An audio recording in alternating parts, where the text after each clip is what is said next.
बिस्मिल्लाहिर्रहमानिर्रहीम अस्सलाम वालेकुम। सच टेलीविज़न के डिजिटल प्लेटफॉर्म से मैं हूं आरिफ काज़मी। मशरिक़ वस्ता की सूरत हाल के हवाले से गुज़श्ता 24 घंटों के दौरान पेश आने वाली अहम तरीन अपडेट्स लेकर एक बार फिर आपकी खिदमत में हाजिर हुए हैं। नाज़रीन, अमेरिका की और ईरान के दरमियान जो जारी कशीदगी है उसमें अमेरिका की हमेशा से ये कोशिश रही है कि ईरान को किसी तरीके से एक तो उसमें रजीम चेंज किया जा सके। ये जो हमले उन्होंने शुरू किए थे उसका जो बड़ा मकसद था वो ईरान के अंदर रजीम चेंज करने का था, और दूसरा ये कि ईरान के जो जौहरी प्रोग्राम है उसको क्लोज़ करने का था। जब रजीम चेंज होगी तो लामाला ईरान के अंदर उनका मनपसंद आदमी आ जाता, और उसके लिए उन्होंने बड़ी तैयारियां भी की हुई थी। उसके लिए अमेरिका के साथ साथ इसराइल ने भी बड़े अरसे से तैयारियां की थी, और यूरोपीय ममालिक की जानिब से भी कोशिशें की जा रही थी कि किसी तरीके से इस रजीम को चेंज किया जा सके। यानी मैं ये कहूँ कि ये जो तमाम ममालिक है, चाहे अमेरिका हो, चाहे इसराइल हो, चाहे यूरोपियन ममालिक हो, ये सब एक पेज पर थे कि ईरान के अंदर रजीम चेंज होना चाहिए। लिहाजा उनकी भरपूर तैयारियाँ थी। तो अभी जो 28 फरवरी को उन्होंने जो कोशिश की वो बेसिकली ईरान के अंदर रजीम चेंज करने के हवाले से था, लेकिन हमने देखा कि ईरान जो है उसने मुज़ाहमत इस हद तक की कि उनका ये जो प्लान जो था वो मुकम्मल तौर पर नाकाम हो गया। अब रजीम चेंज होता तो लामाला उनके पसंद का आदमी वहाँ पर आ जाता। उसके बाद ईरान के मिनरल्स के ऊपर जिस तरीके से उनकी हुक्मरानी 1979 से पहले चलती रही थी, वही सिलसिला दोबारा से शुरू हो जाता। लेकिन ये उनकी बदकिस्मती कहें कि ये नाकाम हो गए, और अभी ईरान जो है वो और ज़्यादा स्ट्रॉन्ग हो गया है। और ईरान की जो ख्वाहिश थी ख़ास तौर पर 1979 के इनकलाब के बाद से, और वो ख्वाहिश ये थी कि खित्ते के अंदर से अमेरिका जो है वो सिमट कर वापस चला जाए, और वो अमेरिका में चला जाए, और यहाँ से खित्ते के अंदर उसका वजूद बाकी न रहे। लिहाजा ईरान ने भी अपनी जो तमाम तर तैयारियाँ 1979 से अब तक जो की थी वो इसी अमेरिका के ख़िलाफ़ ही की थी, क्योंकि 79 के इनकलाब के फ़ौरन बाद जो इराक़ से जो हमला कराया गया सद्दाम हुसैन के ज़रिए, जो ईरान के ऊपर हमला कराया गया, उसके पीछे भी यही ममालिक थे। अमेरिका था, इसराइल थे, और फिर यूरोपियन कंट्रीज से, उन सब तमाम की जानिब से सद्दाम हुसैन को पुश किया गया। अरब के अंदर खूब बदकिस्मती से कुछ अरब ममालिक भी उसमें शामिल थे, और पुश किया गया। और फिर ये 8 साल तक जंग रही, जिसके नतीजे में दोनों तरफ जो है इराक़ के अंदर भी ईरान के अंदर भी बड़े पैमाने पर तबाही फैली, लोगों की एक बहुत बड़ी तादाद जो है वो मारी गई। तो उसके बाद ईरान की ये ख्वाहिश थी कि खित्ते से अमेरिका को निकालना बहुत ज़रूरी है। लिहाजा ईरान ने भी अपनी जो भरपूर तैयारियां थी वो उसी तरीके से जारी रखी। 1979 के बाद जो ईरान इराक़ जंग है उससे जब निकलने लगे हैं तो उनको अंदाज़ा हो गया कि ये जंग जो है वो बेसिकली इराक़ तो नहीं लड़ रहा था, उसके पीछे जो फोर्सेस थे वो फोर्सेस जो थे उनका एजेंडा उनको समझ में आ गया। लिहाजा उन्होंने अपनी तैयारियां उसी तरीके से करना शुरू की, और अब तक वो अपनी तैयारियों में डटे हुए थे। और आखिरकार इसी जंग का उनको भी इंतज़ार था कि ये जो जंग जो है वो उनके साथ लड़ी जाएगी, उसके बाद आखिरकार अमेरिका को इस खित्ते से निकाल बाहर किया जाए। अब जो 28 फरवरी से जो जंग का आगाज़ हो गया है, और अब तक तकरीबन 5 महीने से ज़्यादा हो गए हैं, और इस जंग में अमेरिका ने भरपूर कोशिश की, इसराइल ने भरपूर कोशिश की, और यूरोपीय ममालिक भी उसके साथ रहे, और खित्ते के कुछ ममालिक ने भी उनका साथ दिया, और उन्होंने पूरी कोशिश की कि रजीम चेंज किया जा सके और वहाँ पर अपने पसंद के बंदे को लाया जा सके।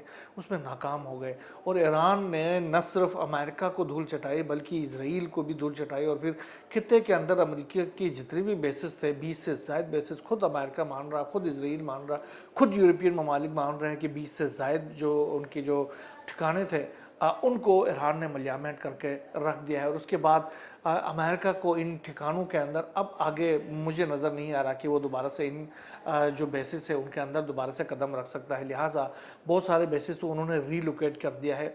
और सबसे बड़ी बात, जो ईरान का हमसाया मुल्क है इराक़ के अंदर से अब अमेरिका जो है वो मुकम्मल तौर पर निकलने लगा है। इससे पहले याद होगा कि इराक़ के अंदर ही अमेरिका के ऊपर ईरान ने हमला कर दिया था, जब ईरान के जो पासदारान के जो कमांडर थे उनको शहीद कर दिया गया था इराक़ के अंदर अमेरिका ने, डोनाल्ड ट्रंप के पहले दौरे हुकूमत में। तो उसके बाद वाहिद ईरान था जंग अज़ीम दुय्यम के बाद जिसने अमेरिका के बेसिस के ऊपर हमला कर दिया था, मिसाइलों से पाउंड कर दिया था ऐन असद को, और उसमें बड़े पैमाने पर तबाही हुई थी। जिसके बाद हमने देखा कि 2-3 महीने बाद अमेरिका ने ये कहा कि तकरीबन 200 से ज़ायद जो उनके फोर्सेस थे उनको ब्रेन इंजरीज हुए, इसके वजह से उनको हॉस्पिटल्स मुंतकिल करना पड़ा। तो ये ब्रेन इंजरीज आपको पता है वो क्या होती है, वो मौत ही होती है उन फौजियों की। बहरहाल अब भी ये सूरत हाल इराक़ के अंदर से सामने आ रही है कि इराक़ में जो अमरीकी फोर्सेस है, ख़ासतौर पर ऐन असद में हो या आगे हों या फिर अरबील के अंदर हों, वहाँ से अमरीकी फोर्सेस ने बाकायदा तौर पर निकलने का अपना प्लान बना लिया है। और उन्होंने इराक़ी जो गवर्नमेंट है उसको बता दिया है कि वो 30 सितंबर से, यानी 30 सितंबर से, अगले ये जो मंथ तो ख़त्म होने लगा है, अगले मंथ के एंड के बाद वो बाकायदा तौर पर जो है वो इराक़ से इनखला कर रहे हैं। यानी 30 सितंबर के बाद इराक़ के अंदर अमरीकी फ़ौजियों का वजूद बाकी नहीं रहेगा। जब वजूद बाकी नहीं रहेगा, वो चले जाएंगे, तो फिर इराक़ी फ़ोर्सेस होंगी।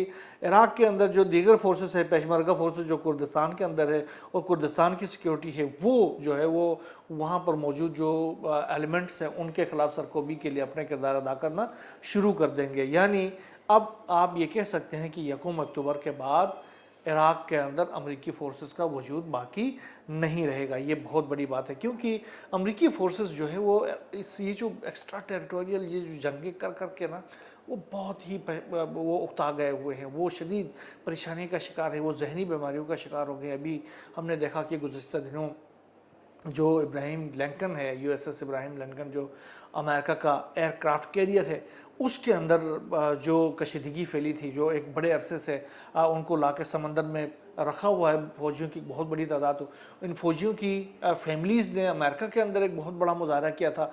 उसके बाद इन फ़ौजियों ने USS इब्राहिम लिंकन के ऊपर बैठ कर उन्होंने मुजाहरे करना शुरू कर दिया, एहतजाज करना शुरू कर दिया।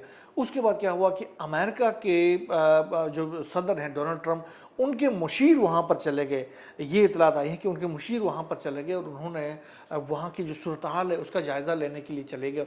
और वहाँ पर जब उसने मीडिया से टॉक कर रहे थे, वो जो फ़ौजियों के साथ वो स्पीच कर रहे थे, तो उस दौरान वो जो फ़ौजी थे वो इस हद तक उनसे नाराज़ थे कि उन्होंने बाकायदा उसके ख़िलाफ़ नारे लगाए। उसके बाद उसको पानी की बोतलें दे मारना शुरू कर दिया। जब उसकी तकरीर ख़त्म हो गई थी, उसके बाद वहाँ पर नारेबाजी भी हो गई। उसके बाद क्लैशेस हो गए, 2 मुख्तलिफ ग्रोह बन गए, और क्लैशेस के नतीजे में 7 अमरीकी जो फोर्सेस हैं, वो ये ईरानी ज़राए और अरब ज़राए के जो अखबारात हैं उनकी जानिब से खबरें आ रही हैं, वो कहते हैं कि 7 से ज़ायद जो है वो अमरीकी फोर्सेस जो है वो इन क्लैशेस के अंदर जो इब्राहिम लिंकन के ऊपर हुए थे वो मारे गए। और उसके बाद कुछ फौजियों ने तो आखिर तंग आकर उन्होंने समंदर में कूद कर खुदकशी कर ली थी। ये बहुत बड़ी डेवलपमेंट है। उसके बाद बाकायदा तौर पर एक दूसरे को जो इन्होंने जो क्लैशेस हुए हैं उसमें कहा जा रहा है कि चाकुओं का बाकायदा तौर पर इस्तेमाल किया एक दूसरे के खिलाफ, और उसके नतीजे में ये सारी अमवात वहाँ पर हो गई। अब इससे अंदाज़ा कर सकते हैं कि अमेरिका के जो फोर्सेस हैं उसमें ज़हनी अमराज जो हैं, अगर ये हकीकत है, ये खबर जो है वो जो अरब मीडिया ने दिया है, ईरानी मीडिया ने दिया है, तो अगर ये खबर सच है तो आप अंदाज़ा कर सकते हैं कि अमेरिकी जो फोर्सेस हैं उनके अंदर जहनी बीमारियां किस हद तक फैल गई हैं कि वो अब अपनी जानें लेना शुरू हो गए हैं। तो वो दूसरों की जानें लेने के लिए आए थे, लेकिन अपनी जानें लेने के लिए तैयार हो गए हैं। अच्छा, जनरल नकदी साहब हैं ईरान के पासदारान इनकलाब के एक अहम तरीन कमांडर हैं। उनसे एक अमेरिकी अखबार के न्यूज़ चैनल के नुमाइंदे ने इंटरव्यू किया कि आखिरकार अमेरिका के साथ ये जो सूरत हाल है ये किस हद तक जा सकती है, और आप कब क्या समझते हैं ये जंग आप हार जाएंगे, जीत जाएंगे। तो उन्होंने कहा कि हमारी जो फ़ौज है उनका जो तजुर्बा जंग का काफ़ी अरसे से नहीं था, और ख़ासतौर पर अमेरिका के साथ जंग का तजुर्बा नहीं था।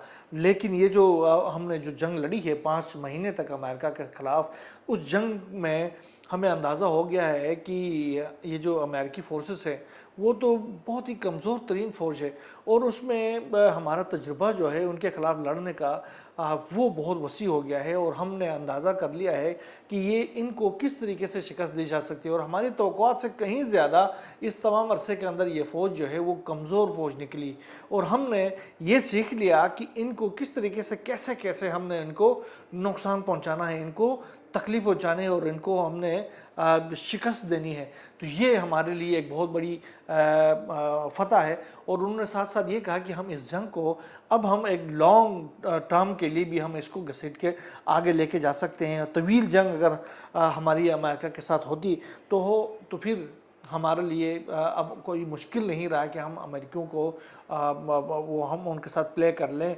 जंग उनके साथ लड़ने के तमाम जो गुर हैं वो हमने सीख लिए हैं। हमें पता चल गए हैं कि अमेरिका को कैसे शिकस्त देनी है और मैदान में किस तरीके से उनको भगा भगा के मारना है।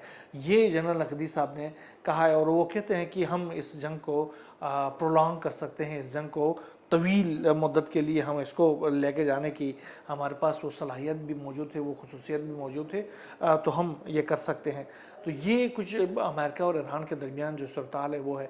दूसरी तरफ जो ये जो जंगबंदी है उसके हवाले से जो मुख्तलिफ ममालिक हैं, ख़ासतौर पर जो सालिस ममालिक हैं, उनको कोशिशें जारी हैं और भरपूर तरीके से वो कोशिशें कर रहे हैं। ख़ासतौर पर अभी एक बड़ी अहम डेवलपमेंट सामने आई है कि मुत्तहिदा अरब अमारात के एक शाही कार्गो तैयारा जो है वो ईरान पहुंचा है, आज उसकी इतला आई है। और ये कार्गो तैयारा गुज़श्ता रोज़ भी तेहरान पहुंचा था। अब ये कार्गो तैयारा ईरान में क्यों गया, हालांकि यूएई और ईरान के दरमियान इस मामले में बड़ी कशीदगी है, क्योंकि यूएई ने खुलकर अमेरिका और इसराइल के साथ दिया है इस 28 फरवरी से शुरू होने वाली इस जंग के दौरान इस भरपूर तरीके से। और बाज़ औक़ात ये भी कहा गया कि यूएई के अपने जो जहाज़ थे वो भी ईरान के अंदर जाकर उन्होंने कार्रवाइयाँ की हैं। तो इसके बावजूद ये क्या डेवलपमेंट है कि ईरान के जो यूएई की जो शाही जो तैयारा है वो तेहरान में उतरता है, और एक दफ़ा भी नहीं उतरता, 2 दफ़ा उतरता है। गुज़श्ता रोज़ भी वहाँ उतरा और आज भी वहाँ पर वो उतरा है। तो आखिरकार, और ये वो तैयारा है जिसमें उनके शाही जो हुकाम है वो अमूमन सफ़र करते हैं। तो गो कि न तो ईरान की जानिब से न यूएई की जानिब से इस हवाले से कोई इतला दी गई है कि ये तैयारा वहाँ पर क्यों पहुँचा है, लेकिन इस तैयारे का तेहरान में उतरना ये बहुत ही मायने रखता है कि आखिरकार क्यों ये तैयारा जो है, क्या ये सालिसी के लिए गया था या वो ये कोई पेमेंट्स करने गया था ईरान को, जिससे पहले जैसे कि हमें इतलात आई थी कि $3 अरब जो है वो यूएई ने ईरान के हवाले कर दिया था। क्या अब भी उनको कोई उनके पास जो पेमेंट देने हैं उनमें से कुछ पेमेंट वहाँ पर करने गया है, या कोई सालिसी का कोई सिलसिला चल रहा है? क्योंकि हमने देखा कि गुज़श्ता रोज़ पाकिस्तान के वज़ीर दाखिला मोहसिन नकवी साहब भी तेहरान में मौजूद थे और उन्होंने न सिर्फ ईरान के तमाम जो सिक्योरिटी ब्रास से मुलाकातें की, बल्कि उनकी पॉलिटिकल जो लीडरशिप है उनके साथ भी अहम तरीन मुलाकातें करके ख़ासतौर पर इस जंग को ख़त्म करने के हवाले से अहम तरीन गुफ्तगू की है। कोशिशें जो हैं वो सालिस ममालिक की जानिब से जारी हैं कि किसी तरीके से इस जंग को ख़त्म किया जा सके। अमेरिका भी यही चाहता है कि ये जंग ख़त्म हो, लेकिन वो विक्टोरियसली इस जंग को ख़त्म करना चाहता है। तो ईरान जो है अमेरिका को विक्टोरियसली यहाँ से जाने के लिए, यानी उनको सेफ पैसेज देने के लिए ईरान तैयार नहीं है।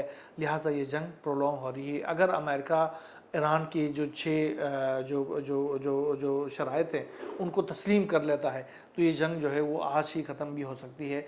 लेकिन शर्त यह है कि ईरान की शर्त यह है कि इन जो शराइत है उनको मिनोअन और सख्ती के साथ तस्लीम किया जाए और उसके ऊपर फौरी तौर पर अमल किया जाए। बहरहाल हमारी तमाम तर नज़रें सूरत-हाल के ऊपर है, जो भी नई डेवलपमेंट सामने आती रहेगी इंशाल्लाह हम आपसे शेयर करते रहेंगे। यहाँ बस इतना ही। अल्लाह हाफ़िज़।